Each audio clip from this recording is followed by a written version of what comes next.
First things first, here is my favourite point from my weekend of league matches.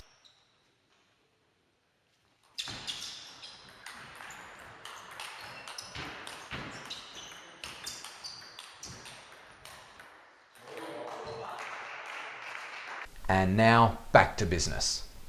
I've been in a little bit of a down period recently after what was an extremely stressful couple of months before that.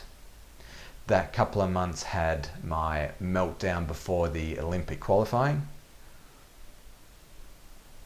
the Oceania and Australian Olympic qualifying tournaments, and of course the World Team Championships in Germany a few weeks ago.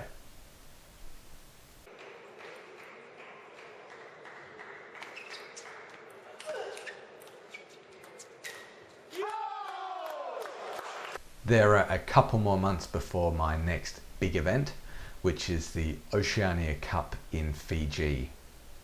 The winner of that tournament gets a $5,000 prize check and a place at the World Singles Cup later this year. So it's one we all want to win.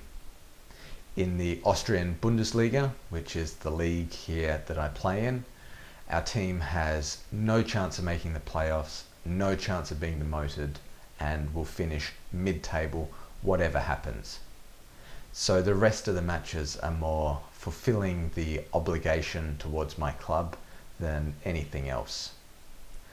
I'll always try my best to win my matches when I step out there on court, but there's a difference between having that inner fire burning to get out there and fight your hardest and just hoping that enough is going to be good enough on the day. This is probably part of being a professional player that players who haven't been in this situation haven't thought too much about. You don't get to choose when you play, where you play, or if you play. You're contracted and you're expected to turn up come rain or shine.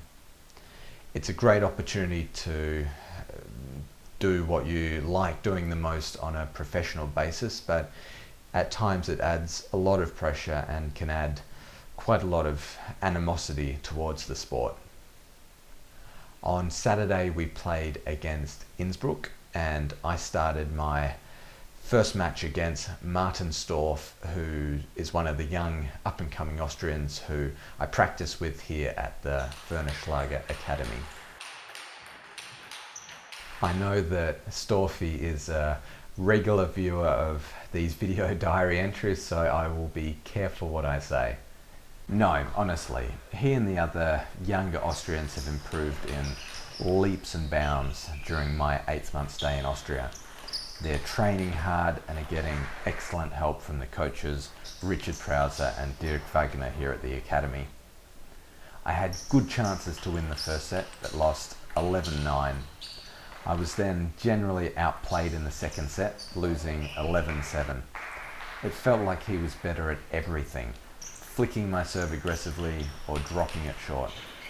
I was getting trapped too close to the table when he flicked and was only able to open up with a weak topspin. He'd then follow up with strong counter spins or punches. In that situation, I usually try to get back to the simplest building blocks of my game. Keep the serve low, fast and short with topspin and side spin. Get back into a good ready position so that I can play a reasonably good first attack. Find a balance between being aggressive and being consistent on my return of serve. I was able to pull my game together really well in the end.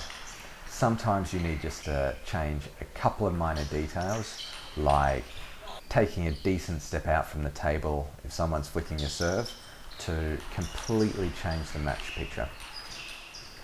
It is far too easy to get stuck in someone else's rhythm and lose track of what you're good at. I won the third set 11-4 and then survived a close fourth set where scores were locked at 7-all until I pulled away to win 11-7. In the fifth set, scores were even until 3-all, but by then I was playing well. I was handling his flicks much better, playing strong counter topspins, and I was returning his serve strongly. I led 10-5 before eventually winning 11-8. I played really well in the next two matches on Saturday, and in both my matches on Sunday, winning all of them 3 sets to love. The extra training during my time in Austria has really improved my ability to play well for longer periods of time without losing focus or momentum. These best of 5 set matches are short. Sets are won or lost in a few blinks of the eye. You just can't afford to lose your concentration or take pressure off the opponent for even a moment. You'll often pay the price if you do.